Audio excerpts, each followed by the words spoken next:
Hello and welcome to the channel. My name's Ro, and today, even though this video is like kinda long overdue because the episode that I'm gonna be talking about came out in like two weeks ago. Yeah, I took a whole bunch of time to film this because I was studying, so I couldn't film it before. But even though it is long overdue, I'm gonna be talking about the third episode of the Falcon and the Winter Soldier because, well, there's a whole lot to talk about there, and we're a day before the fifth episode comes out, and I've got a whole bunch of things to say. So, well, we better get to it, right? Okay, so now I'm gonna be talking about the episode off the top of my head, but there's a whole bunch of things to say about it. And first of all, the second episode was left on a cliffhanger, basically just telling you, oh, these guys are going to talk to Zemo. And Zemo is a very interesting past, and personally I think that it is one of the most interesting villains that we have been introduced in the Marvel Cinematic Universe. It's even far more interesting than Thanos. I mean, like, Thanos is like very, very well developed, as well as Loki, but Zemo is interesting because he has a story, and it's a very important one if you go about it. So the night before that this episode just aired, I took the pleasure of rewatching Civil War because it had to be done. Let's be honest, it had to be done. And while doing so, well, I refreshed my memory and everything that happened in Civil War, even though I never got, but you know, you gotta do something. Okay, so the introduction of Zemo during Civil War is simple. He was a Sokovian military agent, and he lost his entire family on the Battle of Sokovia, you know, when Ultron did the whole thing he did, and blah blah blah. We have seen that movie. It's not what we came to talk about, but it is important because after, well, in order to seek for his vengeance, somehow he wants to break the Avengers apart, but from the inside. And doing so, what does he do is searching for the Winter Soldier program, especially a mission report of December 16, 1991, which is the night in which Tony Stark's parents were killed, specifically killed by the Winter Soldier, aka Bucky Barnes. So it is a pretty intense movie. If you watched it, probably you did. So I mean, like, we know what happened. So Zemo is a very interesting villain because he always has a plan, and he always plans ahead. He kind of is the sort of villain that has he's always 10 steps before you, ahead of you. I'm sorry. So that's why one of the reasons why Zemo is such an interesting villain and such a smart one, you know, because he never uses brute force in a sense. I mean, like, of course he bombed the UN, so, but anyways, well, coming all together in the story, what we've seen Zemo do. He bombed the UN, he framed Bucky Barnes for it, and even though my child hasn't been doing anything in these 2 years that he's been missing, so interesting. So a whole bunch of things happen, you know.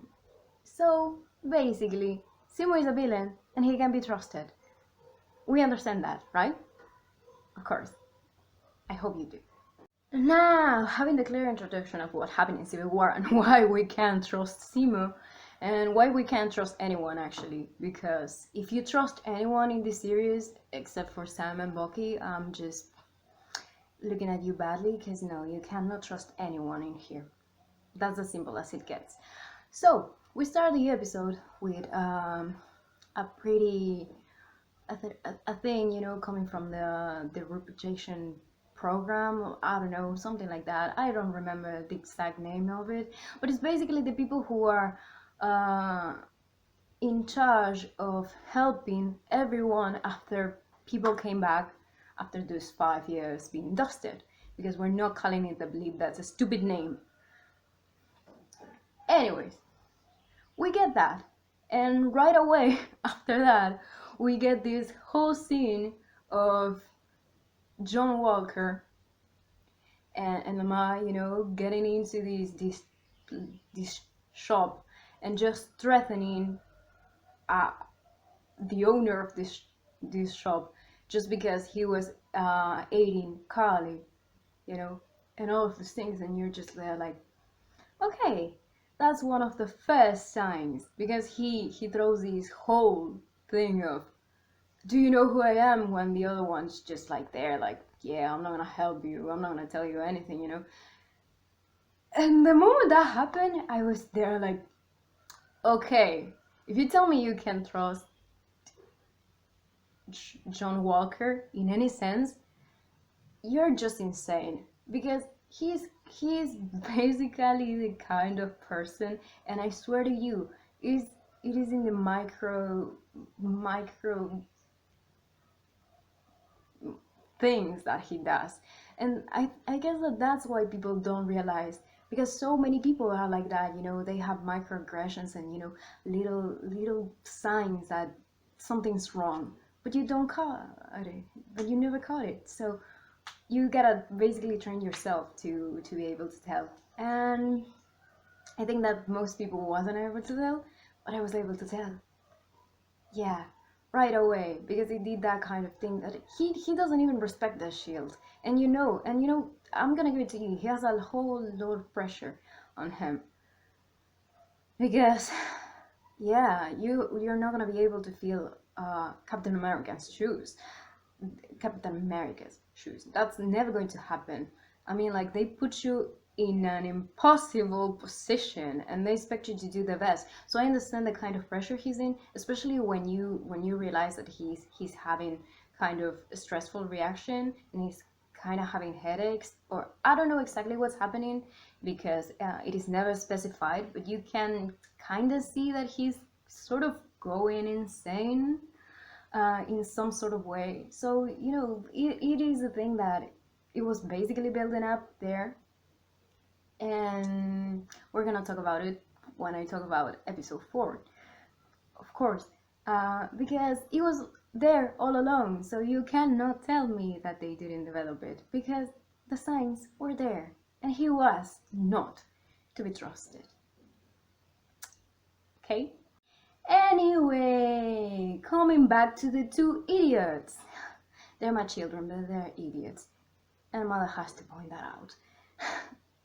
Anyways, because Sam and Bucky have no better idea, because yeah, they're stupid, they go in to a prison where Zemo is in, and Bucky, because he's a stupid, goes in alone, with the whole idea of, no, you're an Avenger. He doesn't like Avengers. That's not an excuse. You shouldn't have gone in alone, especially because the first thing that Zemo does is what? Try to use the Winter Soldier programming to get to Bucky.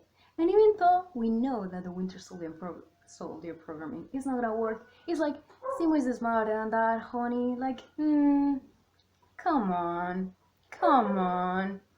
You're a dumbass, Bucky Barnes. Like, why are you doing this? Let me tell you what, I was pissed off a lot during this episode, especially because of the bad decisions that need to be done, especially, Bucky, he's kind of like that, so I'm not surprised. Yeah, he tends to do that, especially because he's the kind of personality that just takes decisions because he thinks that they are the best thing he can do, and he just drags you along with them. Reckless child. Anyway, they have a whole conversation and all of that, and then they're after, and Bucky basically tells Sam that they need to break Zemo out of prison, and Sam's like, no, what the fuck? Are you out of your mind? And of course he's out of his mind. Like, what the fuck are you asking, Sam? So this child just goes like, okay, let me walk you through a hypothetical. Can I walk you through a hypothetical? And hypothetical my ass, Barnes. Hypothetical my ass, because I can call your bullshit right away, and I know you did, and I knew you did it the moment you started to tell the story. So they basically show us how they broke. Basically, Zemo broke himself out of prison with the help of Bucky, because Bucky, just threw a paper and all of that, and just bad decisions everywhere. Child. Anyways, we get to that, and Zemo just starts introducing them, and he's just like, we're gonna go and search in a place in which I know that we can find information, and this place is Madripoor. And okay, but there's a bad thing about this, as everything that they are doing, because in Madripoor, Bucky has to pretend he's the Winter Soldier and all of that.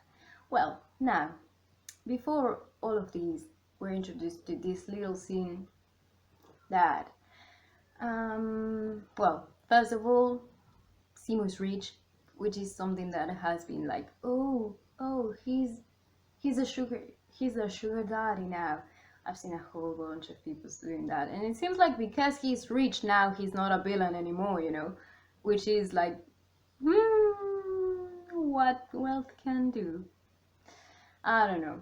I mean, like, I'm sympathetic. I'm liking his character, and I'm loving his development. But the fact that people just go ahead and like, oh yeah, we can trust him. It doesn't matter what he did in the past. He's just a good boy because he's rich and he's feeding them. Like, no, darling, no. Just because he wears a nice coat and he has a funny dance, he's not to be trusted. Not to be trusted.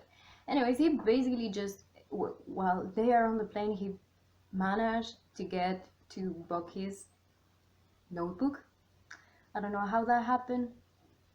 I don't know, but he's just asking Bucky what happened there, And we're getting to one of those scenes that, well, basically they have this conversation, and Sam just says, "Oh, that was Steve's notebook before," and he wrote down the Marvin Gaye album and all of that, and he's just like, "Did you listen to it?" And Bobby's like, "Yeah, I prefer 40s music," and he's just like, "But they have a whole conversation, and he's just like, "I liked Marvin Gaye," and Sam goes like, "Steve adored Marvin Gaye," and I was just like, why? And let me tell you one thing, that's something that happened the entire episode. The entire episode, everyone was comparing Bucky to Steve, like, oh yeah, because Steve did that, so you probably, you were his shadow. And I was just there like, what? Bucky was never anyone's shadow. He was his best friend, and he's very difficult. So basically, you're just being presented into this storyline in which it's not just Sam, it's not just John Walker, it's pretty much everyone who has to live under the shadow of Steve, because everyone is being put there into that position. Sam doesn't feel like the shield belongs to him, so he gave it away, of course, and because of a whole bunch of racial issues that come with the shield, because he doesn't feel like he can represent America with what America is, and him being a person of color. So of course that's going to happen. And then you get, John also has the whole pressure of just filling up Steve Rogers' shoes, which you cannot do. And then Bucky is also put into the position of being compared to Steve completely, even though he's a totally different person. Everyone is being compared to Steve in this. But in this episode, it was just so blatantly obvious how everyone was comparing Bucky to Steve. And I was just there like, Bucky is his own person. I mean, like, he's going through a identity crisis, basically, because he doesn't know where he stands in this world. I mean, like, he's a man out of age, and he doesn't have Steve anymore to share experiences with, and just to talk to his best friend and say, hey, this is weird as fuck, And besides the fact that he was just left alone and no one to relate to what he's going through, he's being compared to his best friend all the time. Like, oh yeah, because Steve did this, so you gotta do the same. And he's just trying to find himself. I mean, like Sharon Carter also does that later. Like, oh yeah, before you were this the pet psychopath, his pet psychopath, you know, like telling Zemo and all that, and you were all about the stripes and the stars and everything that Captain America represented. And no, Bucky Barnes was never like behind what Captain America represented. He was behind Steve because it was his best friend and he was following his best friend into everything. He did that and he specified that. He wasn't just all about, oh yeah, Captain America this, Captain America that. No, it was Steve. It was his best friend, the one he believed in, not the Captain America, the enhanced super soldier. His best friend, a good man. You know, he was following a good man. But it is also so funny, you know, just that contrast that I just felt throughout the entirety of the chapter, of the episode, how they made it feel like Bucky was on the Steve's shadow, because in my, as long as I can see it, he was never. I mean, like, Bucky is his own person, even if he's finding it hard to manage, you know. Anyhow, they get to Motherport, and shit happens in here. Well, Bucky has to pretend to be the Winter Soldier, which is something I fucking enjoyed, but also was like, fuck, no, no, no, my child doesn't have to go through this, no, no, no, no, no. Then Sam had to pretend to be the smiling tiger, which was a pretty interesting scene, and just yeah, the things they do, you know. So in this place, they get to, you know, talk to Selby about the super serum soldier, the super soldier serum, and all of this. And she basically gives them a tip or on Nigel, which is the doctor that was basically replicating this. So he gets killed, blah blah blah blah blah. We know what happened. Before that, having one of these things, it just made me feel very bad for him.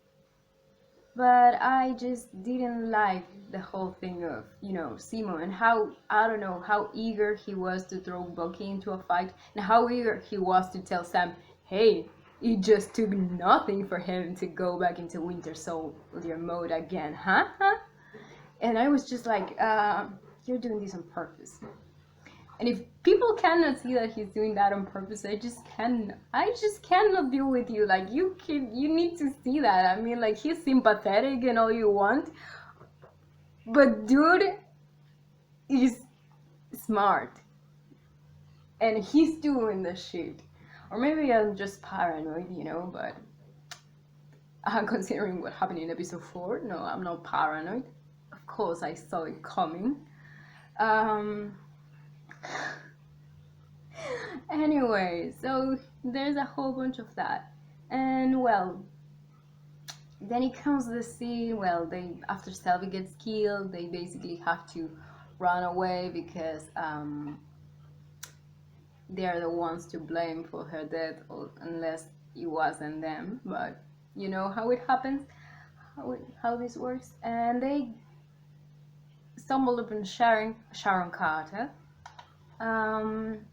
So we haven't seen Sharon ever since Civil War, and she basically betrayed the CIA to help Steve to, you know, steal the shield and Sam's wings, which was a problem. But let me tell you one thing. Her story doesn't match up. Because I mean, like, I'm good recognizing liars, you know? And she was working for the CIA. And you cannot tell me, like, there's no way in which I can believe you that they pardoned Scott Lang, Hawkeye, even though they served their time, you know, like, and all of that. But that they pardoned Bucky and Sam and Steve and like nothing else happened just because they saved the world, and you're gonna tell me that Sharon Carter was left aside? I'm not buying. I'm not buying. She only stole a shield and a bear costume. I'm not buying the whole story of no, not even my dad knows where I am. Like, no, darling. That's lying. You're an espionage agent. Of course you're lying, because these fuckers almost blew your cover because of that, didn't they? And one of my theories for that is that Sharon Carter is actually working for the CIA, especially because it was the CIA who hired Nigel to replicate the serum.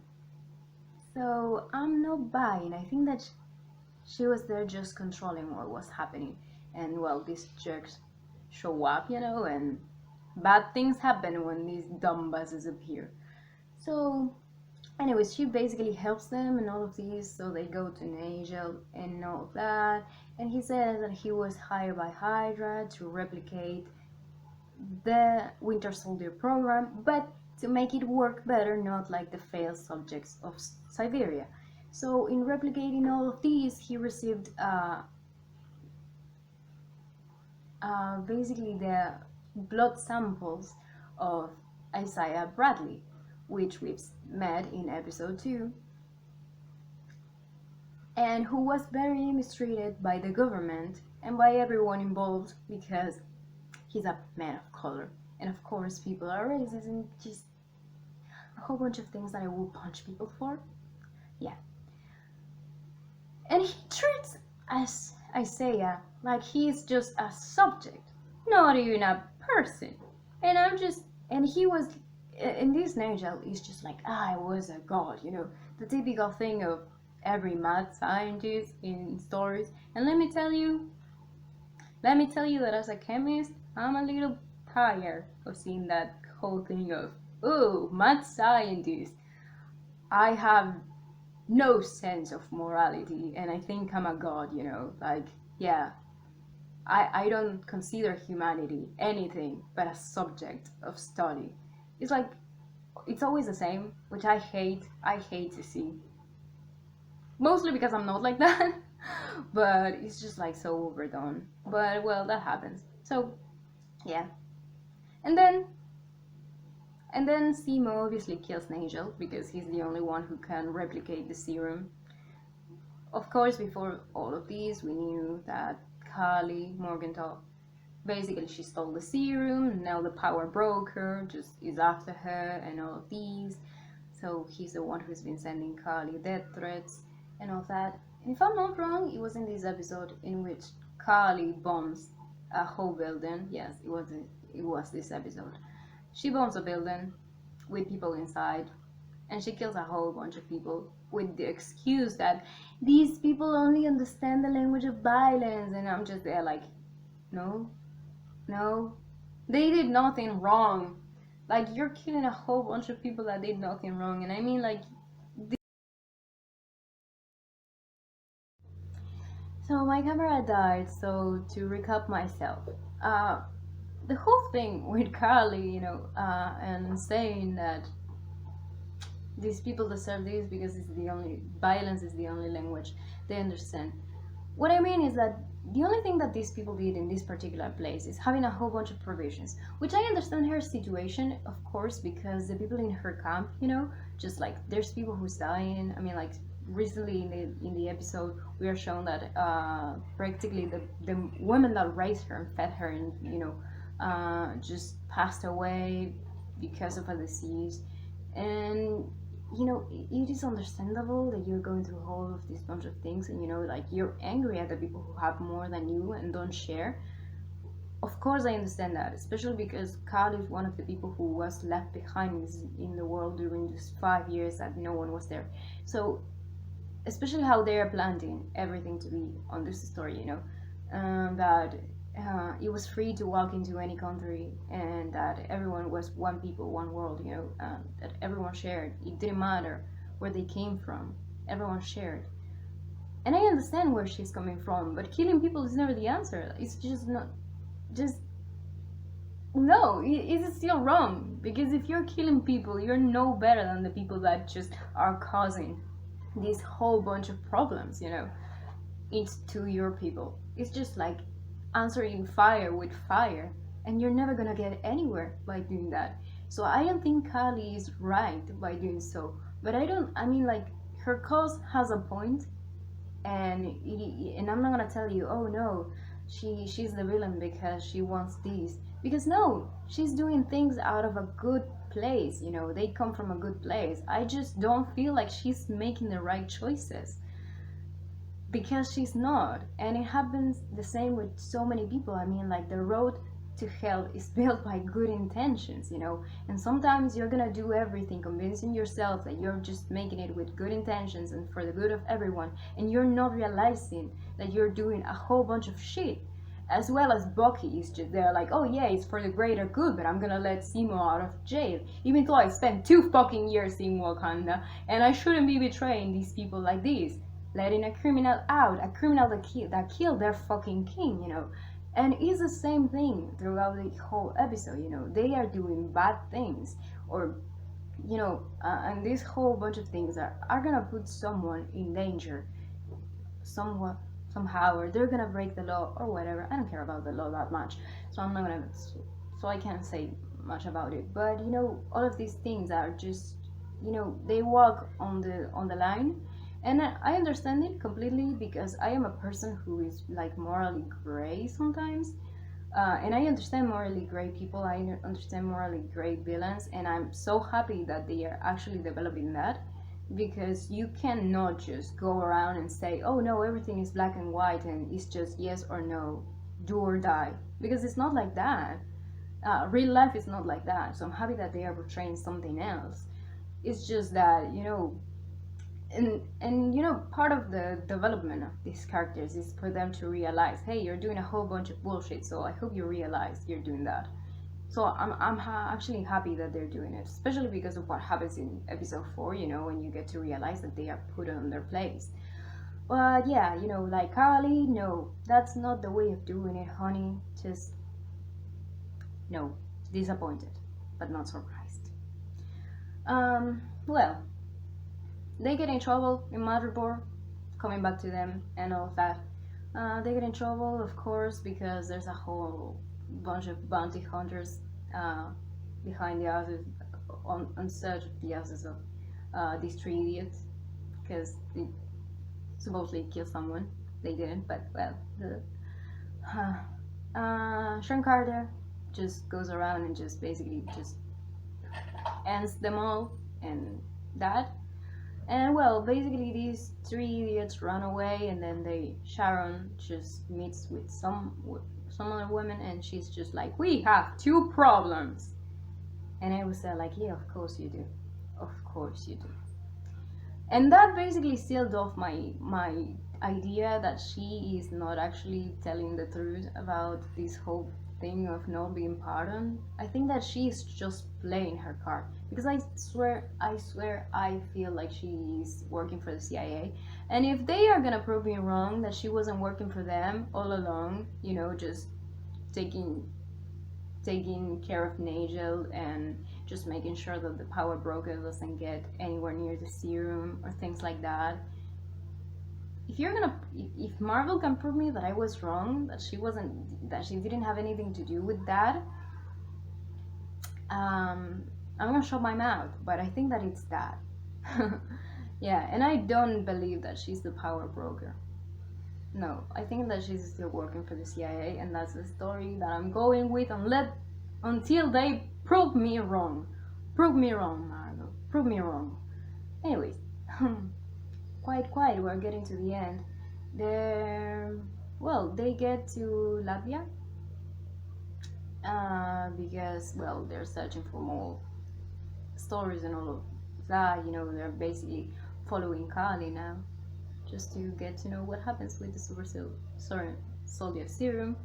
On the plane they have an interesting conversation. I mean, like, Sam, of course, is super,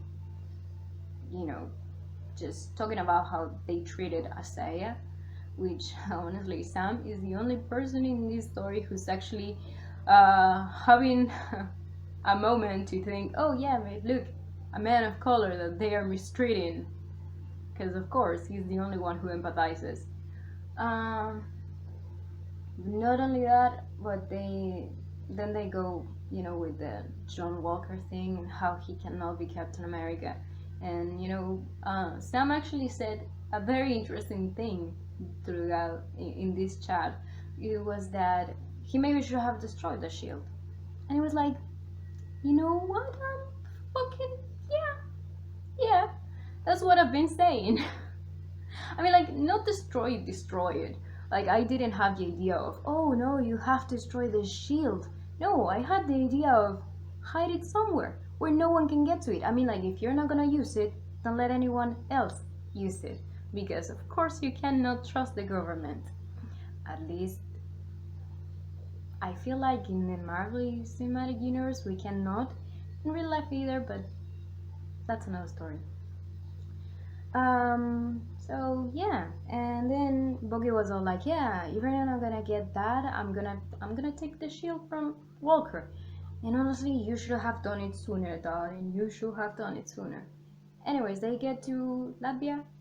Bucky sees something on the ground, which is a couple of beats from Wakanda, and my darling Ayo appears, and I cannot explain to you how happy I was that the Wakandians showed up, because um, the Dormilaji, oh god, best warriors and the best thing and the best freaking thing that happened to the MCU. That's just as simple as it gets.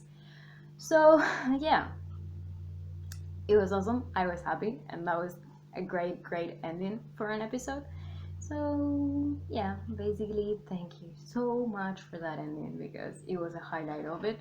Of course, seeing Bucky as a Winter Soldier was like, fuck, because honestly, Sebastian just does such a great job on that, and I don't know, it was such an interesting episode to watch. I think that it was one of the most enjoyable for me, especially because it had a lot, it just made me feel a whole bunch of emotions. And I was really pissed off, at things that were happening to Bucky, things that Sam was going through, and just Sam is kind of quiet, so he doesn't ever says what he's going through, and he's just like, yeah, don't come and tell me what I have to do and all of that. So Sam was a little more quiet this episode, but then, well, also in his quietness we get his development, and he's, like I said before, that this whole series is gonna be about Sam just coming to terms with the fact that he has to be Captain America. If someone's gonna take on the mantle of Captain America, it has to be Sam. So he has to come to terms with that and just make it his own. And I think that they are doing a well job developing that, because we're developing Sam in a way in which he's very, very human before that.